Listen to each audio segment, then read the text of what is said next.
Bonsoir à toutes et à tous, soyez les bienvenus dans Marseille Business, votre émission consacrée à l'actualité économique dans notre région. Au sommaire, aujourd'hui, nous recevons le PDG et fondateur de l'ACOC, vitrine du numérique et de l'innovation d'Aix-Marseille. Et à mes côtés, comme chaque mardi, Laurence Bottero du journal La Tribune, rédactrice en chef pour la région Sud, qui vous dira tout de l'actualité économique dans la région. Et justement, Laurence, on commence avec un chiffre éco du jour qui concerne les stagiaires. Alors c'est un chiffre qui concerne une formation qui est un peu originale et qui peut-être pourrait être l'avenir de ce que va être la formation pour lutter contre le chômage. Donc c'est 13 stagiaires qui ont été formés par Randstad pour répondre aux besoins d'une entreprise d'Aix-en-Provence, Best Drive, qui est spécialiste en automobile et poids lourds.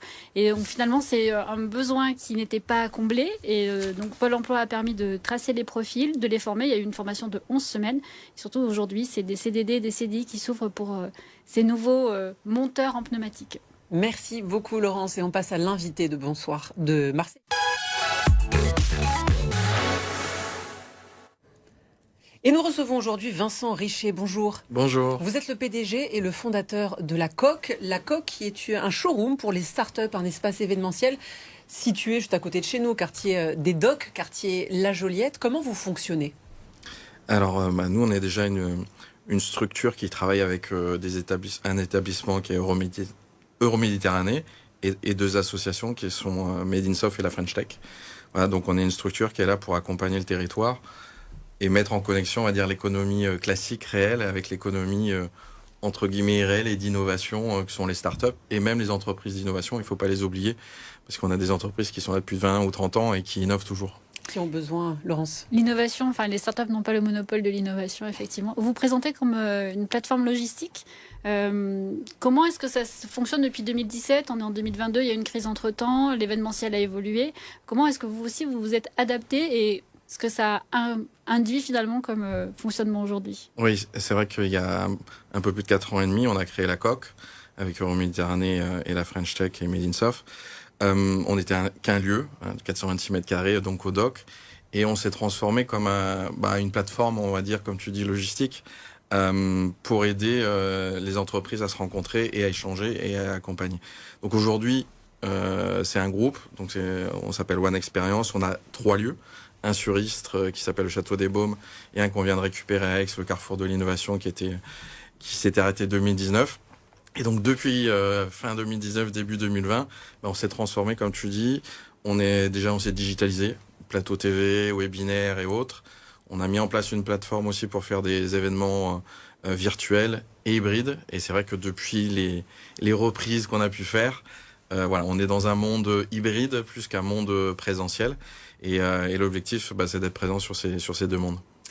Et justement, ce que vous faites là dans les images qu'on aperçoit à côté sur votre espace qui vous est dédié, c'est destiné à qui? Par exemple, un plateau télé, c'est pour faire quoi? Des spots de pub pour les entreprises?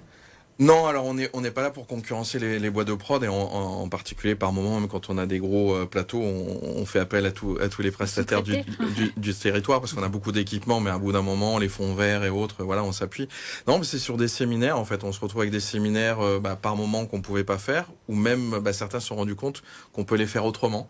C'est-à-dire qu'on peut, au lieu de faire des roadshows et se balader dans toute la France et voir tout le monde, on peut créer un gros plateau central et des plateaux secondaires avec les équipes. Là, par exemple, demain, on reçoit Pôle emploi. Et donc, on recevra 100 personnes de Pôle emploi qui seront... Alors là, c'est pas centralisé chez nous, mais on est un des studios disponibles. Donc, c'est vraiment pour transformer les événements qui étaient présentiels en hybride souvent, parce qu'il y a une partie des gens présents, mais ce qui permet d'éviter des déplacements, parce que par moment, quand on fait un séminaire une demi-journée, on a mis à plat quasiment toute l'entreprise. Et donc, ça coûte de l'argent, mais aussi du temps. Et donc clairement, ces nouveaux outils nous permettent d'avoir une durée de vie plus longue aussi, et en même temps d'être interactif et de pouvoir retravailler très rapidement. Sur le Château des Baumes, je reviens. L'idée, c'est donc de connecter les entreprises et l'innovation, celles qui font l'innovation et celles qui peuvent s'en servir. Il y a un déficit de connaissance du territoire d'Ouest-Provence et le château est là pour ça. Oui, c'est un projet de la mairie. Donc c'était d'avoir un lieu un peu économique qui serve au territoire. Et puis dans les discussions qu'on a eues, voilà, on y a ajouté avec l'adjoint à l'économie un vernis innovation. Vraiment alors c'est pas faire de l'innovation pour faire de l'innovation, hein, du R&D obligatoirement, mais c'est juste pour digitaliser parce que Ouest-Provence, c'est hallucinant, c'est sur la métropole, mais les Aixois et les Marseillais ne connaissent pas ce territoire-là. Or, on a des industries, on a toute la logistique, on a l'armée, donc il y a un potentiel de développement hyper important pour nos startups et nos acteurs de l'innovation qui regardent Lyon, qui regardent Paris, mais ils ont un territoire où il y a tout à faire. Et là, clairement, ça nous permet de créer une passerelle entre les Aixois, les Marseillais et Ouest-Provence qui sont plutôt dynamiques. Quel type d'entreprises font appel à vous? Quel secteur, de manière générale? Est-ce qu'il y a des secteurs principaux? Alors c'est très très large parce qu'évidemment aujourd'hui on va dire la digitalisation, l'innovation s'ouvre à tout. C'est vrai qu'il y a des grands groupes qui ont pris de l'avance, mais on se rend compte que dans les structures intermédiaires c'est plus facile aussi de mettre en place ce genre de choses. Donc on a un peu tout, mais évidemment les grands groupes, les banquiers, les assurances, voilà, sont des gens qui viennent régulièrement, même si eux ont vraiment besoin de digitaliser. Une question peut-être sur l'attractivité. Vous venez de parler de l'armée, de l'industrie. C'est vrai que ce sont des filières assez fortes. Eurobiomed aussi sur la filière santé. Est-ce que ça permet aussi de faire venir des entreprises de l'extérieur? Il y a Provence Promotion qui travaille sur ce volet-là, hein, sur faire venir des entreprises exogènes. Est-ce que ça, c'est aussi un manque qu'il faut combler? Oui, déjà nous on y agit de deux façons en fait en recevant des événements chez nous, hein, donc il y a des entreprises parisiennes ou étrangères qui viennent faire leurs séminaires et toucher à la digitalisation et à l'innovation en rencontrant nos écosystèmes. Et en même temps, avec Provence Promotion Euro-Méditerranée, on travaille sur un projet international, un collectif qui s'appelle le Village francophone, où en gros on crée des connexions entre les territoires français et internationaux francophones, suisses, belges, américains, canadiens. Et là aujourd'hui, à partir de cet après-midi, commence le Mobile World Congress à Barcelone.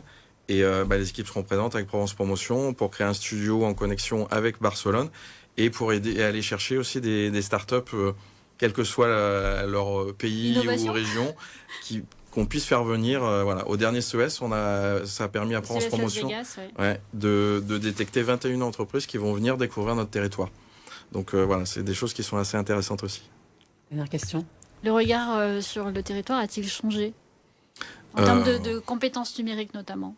Oui, je pense qu'on a toujours un a priori, on l'a reçu nous, notamment des Baby, où ils sont arrivés en mode on va faire un séminaire dans le sud, il va faire beau, c'est très bien, on va avoir 2-3 structures innovantes.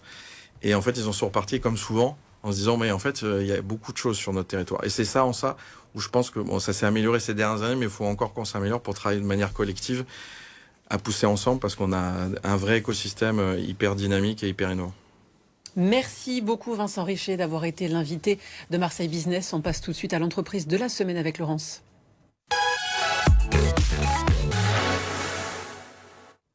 Une entreprise, Laurence, marseillaise. Et innovante. Innovante. C'est une entreprise qui édite des logiciels pour la fabrication en fabrication additive, c'est-à-dire en impression 3D. Donc c'est une entreprise qui s'appelle Marklix et qui au départ s'adressait aux particuliers. Donc par exemple, Sophie, si ton grille-pain ne marche pas le matin et que tu as la petite manette à faire réparer, ils pouvaient te la réparer. Mais Marklix a changé et s'adresse désormais aux professionnels et il travaille notamment pour les grands groupes comme Boulanger ou Seb ou l'espagnol Ferrovial. Donc ce qui te permet, c'est de permettre de fabriquer des pièces au moment où il y en a besoin, et donc c'est contre l'obsolescence programmée. Et oui, puis surtout ne jamais jeter, tout se répare, enfin presque tout. C'est ça, merci, tu as tout compris. Merci Laurence, tout de suite tu nous donnes le calendrier éco de la semaine. Et le 3 mars, et c'est Marseille Innovation qui organise un petit déjeuner sur le profil tout profil d'entrepreneur. C'est pour pouvoir aller travailler sur son potentiel de leader, c'est-à-dire qu'on peut être dirigeant de start-up, de PME, manager, mais savoir comment est-ce qu'on peut pousser ses équipes et pousser son entreprise, c'est ce que permet donc ce petit déjeuner de Marseille Innovation, donc le 3 mars de 9h à 11h. Événement éco à ne pas manquer. Merci beaucoup Laurence, merci Vincent Richer d'avoir été notre invité. Prochaine chronique thématique, c'est demain avec C'est votre emploi. Quant à nous, on se retrouve après une courte pause pour continuer de faire le tour de l'actualité provençale. À tout de suite.